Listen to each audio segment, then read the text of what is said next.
பேருக்கு ஆப்ரேஷன் ஆன பிறகு அல்லது ரொம்ப டிஸ்டர்ப் ஆகுறீங்க, உங்கள் மூளை குழம்பி இருக்கும்போது சில நாட்கள் தூக்கமே வரலை, சுத்தமாக தூக்கம் வரலை, தூக்க மாத்திரை சாப்பிடலாமா? சாப்பிடலாம். 1 வாரம் 2 வாரம். தூக்க மாத்திரை உடலுக்கு என்ன செய்கிறது, மனதிற்கு என்ன செய்கிறதுன்னு பார்க்கலாம். தூக்க மாத்திரை என்று சொல்லும் பொழுது சில பேர் என்ன பண்ணுறாங்க, மது அருந்து விட்டு தூங்குகிறார்கள், நல்லா தூக்கம் வரும்னு சொல்லுவாங்க. இப்போ இதனுடைய தாக்கம் எப்படி இருக்கும் என்று பார்க்கலாம்.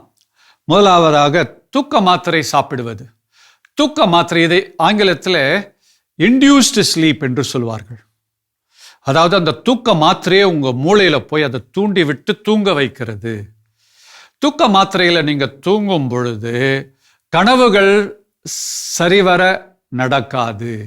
அது என்ன பண்ணும், கனவையும் சேர்த்து அது அழுத்தும், கனவை வெளியே தள்ள முயற்சி செய்யும். அதனால கனவுகள் சரியாக ஏற்படாது. கனவுகள் ஏற்படாததுனால என்ன ஆகும்னா, தூக்க மாத்திரை சாப்பிட்டுட்டு தூங்குறவர்களுக்கு உடல் சுத்தமாகாது, உடல்ல இருக்கிற அமிலங்கள் வெளியே போகாது, மன இறுக்கம் குறையாது.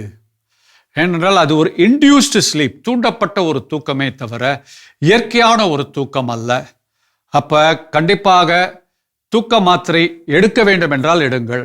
ஆனால் 3 வாரத்திற்கு மேல தூக்க மாத்திரை எடுத்தால் உங்கள் உடம்புல அமிலத்தன்மை ரொம்ப ஜாஸ்தியாயிடும், உங்கள் மனதில் இறுக்கம் அதிகமாகும், உணர்வுகள் வெளியே கொட்டாததுனால சிறு சிறு காரியங்கள் கூட உங்களுக்கு கோபத்தை அதிகரிக்கும், உங்களுடைய பதட்டத்தை அதிகரிக்கும், உங்களுடைய பயம் பதட்டம் அதிகரிக்கும், அதே நேரத்தில் கவலையும் அதிகமாகும்.